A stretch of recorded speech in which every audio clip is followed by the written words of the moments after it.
Video ಒಳಗೆ ಹೋಗೋದಕ್ಕಿಂತ ಮುಂಚೆ red ಕಲರಲ್ಲಿ ಕಾಣಿಸ್ತಾ ಇರೋ ಸಬ್ಸ್ಕ್ರೈಬ್ ಬಟನ್ನ ಕ್ಲಿಕ್ ಮಾಡಿ, ಹಾಗೆ ಪಕ್ಕದಲ್ಲಿರೋ ಬೆಲ್ ಐಕಾನ್ ಮೇಲೆ ಪ್ರೆಸ್ ಮಾಡಿ.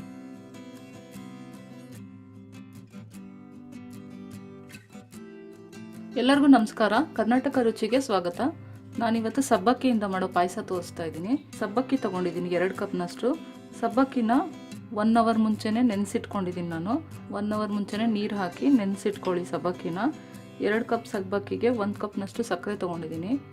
ನಿಮಗೆ ಸಕ್ಕರೆ ಇನ್ನೂ ಜಾಸ್ತಿ ಕಮ್ಮಿ ಬೇಕಾದರೆ ಮಾಡ್ಕೋಬೋದು. 1 ಕಪ್ನಷ್ಟು ಸರಿ ಇರುತ್ತೆ. ಸ್ವಲ್ಪ ಗೋಡಂಬಿ, ಸ್ವಲ್ಪ ದ್ರಾಕ್ಷಿ ತೊಗೊಂಡಿದ್ದೀನಿ.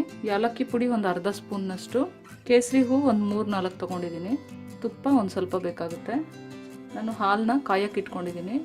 ಬನ್ನಿ ಇವಾಗ ಸ್ಟಾರ್ಟ್ ಮಾಡೋಣ. ಸ್ಟಾರ್ಟ್ ಮಾಡೋದಕ್ಕಿಂತ ಮುಂಚೆ ನನ್ನ ಚಾನಲ್ ಸಬ್ಸ್ಕ್ರೈಬ್ ಮಾಡಿಬಿಡಿ, ಹಾಗೆ ಬೆಲ್ ಐಕಾನ್ ಪ್ರೆಸ್ ಮಾಡೋದನ್ನ ಮರಿಬೇಡಿ. ನೋಡಿ, ನಾನು ಒಂದು ಪಾತ್ರೆಯಲ್ಲಿ ಹಾಲು ಇಟ್ಕೊಂಡಿದ್ದೀನಿ ಕಾಯೋದಕ್ಕೆ. ಹಾಲು ಗಟ್ಟಿ ಹಾಲನ್ನ ನೀರು ಹಾಕದೆ ಕಾಯಿಸ್ಕೊಳ್ತಾ ಇದ್ದೀನಿ. ಹಾಲು ಕಾಯ್ದಿದೆ, ನಾನು ಇದನ್ನು ತೆಗೆದು ಸಪ್ರೇಟಾಗಿ ಇಟ್ಕೊಳ್ತೀನಿ. ಇವಾಗ ಇನ್ನೊಂದು ಪಾತ್ರೆ ಇಟ್ಕೊಳ್ತೀನಿ. ಪಾತ್ರೆ ಕಾಯ್ದ ಮೇಲೆ ಒಂದು 2-3 ಸ್ಪೂನ್ನಷ್ಟು ತುಪ್ಪ ಹಾಕ್ಕೊಳ್ಳೋಣ. ತುಪ್ಪ ಸ್ವಲ್ಪ ಕಾಯ್ದ್ಮೇಲೆ ಗೋಡಂಬಿ ಹಾಕ್ಕೊಂಡಿದ್ದೀನಿ. ಗೋಡಂಬಿ ಸ್ವಲ್ಪ ಫ್ರೈ ಆಗಲಿ. ದ್ರಾಕ್ಷಿ ಸೇರಿಸ್ಕೊಂಡಿದ್ದೀನಿ. ದ್ರಾಕ್ಷಿ ಸ್ವಲ್ಪ ಗುಂಡಗಾಗಲಿ. ಇವಾಗ ಇದನ್ನು ತೆಗೆದಿಟ್ಕೊಳ್ಳೋಣ. ನಾನು ಅದೇ ತುಪ್ಪಕ್ಕೆ ನೀರು ಹಾಕ್ಕೊಳ್ತಾ ಇದ್ದೀನಿ. 2 ಕಪ್ಪು ನಾವು ಸಬ್ಬಕ್ಕಿ ತೊಗೊಂಡಿದ್ದೀವಿ, ಅದಕ್ಕೆ 3 ಕಪ್ನಷ್ಟು ನೀರು ಸೇರಿಸ್ಕೊಂಡಿದ್ದೀನಿ. ನೀರು ಚೆನ್ನಾಗಿ ಕುದೀಲಿ. ನೋಡಿ, ಇವಾಗ ಕುದೀತಾ ಇದೆ. ಇವಾಗ ಉರಿ ಕಮ್ಮಿ ಮಾಡಿಕೊಂಡು ನಾವು ಸಬ್ಬಕ್ಕಿನ ಸೇರಿಸ್ಕೊಳ್ಳೋಣ. ನಿಧಾನವಾಗಿ ಸೇರಿಸ್ಕೊಳ್ಳಿ, ಸಿಡಿದ್ಬಿಡುತ್ತೆ ನೀರು. ಇದನ್ನು ಅವಾಗವಾಗ ತಿರುಗಿಸ್ತಾ ಇರಬೇಕು, ಇಲ್ಲಾಂದರೆ ತಳ ಹಿಡಿದ್ಬಿಡುತ್ತೆ ಸಬ್ಬಕ್ಕಿ. ಇದು ಫುಲ್ಲು ಬೆಂದಮೇಲೆ ಫುಲ್ ಟ್ರಾನ್ಸ್ಪರೆಂಟ್ ಆಗುತ್ತೆ, ಅಲ್ಲಿವರೆಗೂ ಬೇಯಿಸ್ಬೇಕು ನಾವು ಇದನ್ನು. ತಳದಲ್ಲಿ ಇದ್ದಿದ್ದೆಲ್ಲ ಮೇಲೆ ತೇಲ್ತಾ ಇದೆ. ಇವಾಗ ಆಲ್ಮೋಸ್ಟ್ ಕುಕ್ ಆಗಿದೆ. ಇನ್ನೊಂದು ಸ್ವಲ್ಪ ಟ್ರಾನ್ಸ್ಪರೆಂಟ್ ಆಗಬೇಕಿದು. ಇನ್ನೊಂದು 5 ನಿಮಿಷ ಬೇಯಿಸ್ಕೊಳ್ಳೋಣ. ನೋಡಿ, ಇವಾಗ ಬೆಂದಿದೆ ಸಬ್ಬಕ್ಕಿ. ಇವಾಗ ನಾವು ಸಕ್ಕರೆ ಸೇರಿಸ್ಕೊಳ್ಳೋಣ. ಸಕ್ಕರೆ ಜೊತೆ ಒಂದು 5 ನಿಮಿಷ ಬೆಂದ್ಕೊಳ್ಳಿ ಇದು. ಇವಾಗ ಸಕ್ಕರೆಯಲ್ಲಿ ನಾನು 5 ನಿಮಿಷ ಬೇಯಿಸ್ಕೊಂಡಿದ್ದೀನಿ. ಇವಾಗ ಇದಕ್ಕೆ ಹಾಲು ಸೇರಿಸ್ಕೊಳ್ಳೋಣ. ಗಟ್ಟಿ ಹಾಲು ಹಾಕೋಬೇಕು ಇದಕ್ಕೆ. ಹಾಲಲ್ಲಿ ನಾವೊಂದು 10 ನಿಮಿಷ ಇದನ್ನು ಬೇಯಿಸ್ಕೋಬೇಕು, ಸ್ವಲ್ಪ ಗಟ್ಟಿ ಆಗೋವರೆಗೂ. ನೋಡಿ, ಇವಾಗ ಚೆನ್ನಾಗಿ ಕುದೀತಾ ಇದೆ.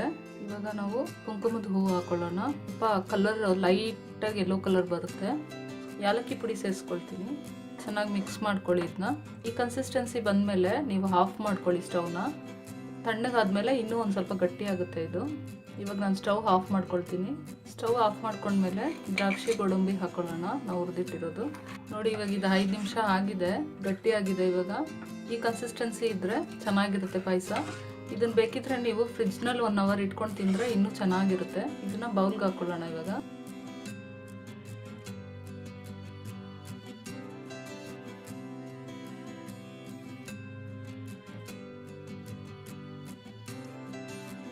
ನೋಡಿ, ಎಷ್ಟು ಚೆನ್ನಾಗಿ ಬಂದಿದೆ ಪಾಯಸ.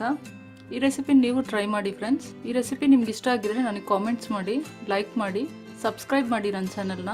ಬೆಲ್ ಐಕಾನ್ ಕ್ಲಿಕ್ ಮಾಡೋದನ್ನ ಮರಿಬೇಡಿ. ನೀವು ಬೆಲ್ ಐಕಾನ್ ಕ್ಲಿಕ್ ಮಾಡೋದ್ರಿಂದ ನಾನು ಮಾಡೋ ಹೊಸ ರೆಸಿಪೀಸ್ ನೋಟಿಫಿಕೇಷನ್ ನಿಮಗೆ ಬರುತ್ತೆ. ನಿಮ್ಮ ಫ್ರೆಂಡ್ಸ್ ಆ್ಯಂಡ್ ರಿಲೇಟಿವ್ಸ್ಗೆ ಶೇರ್ ಮಾಡಿ. Thank you.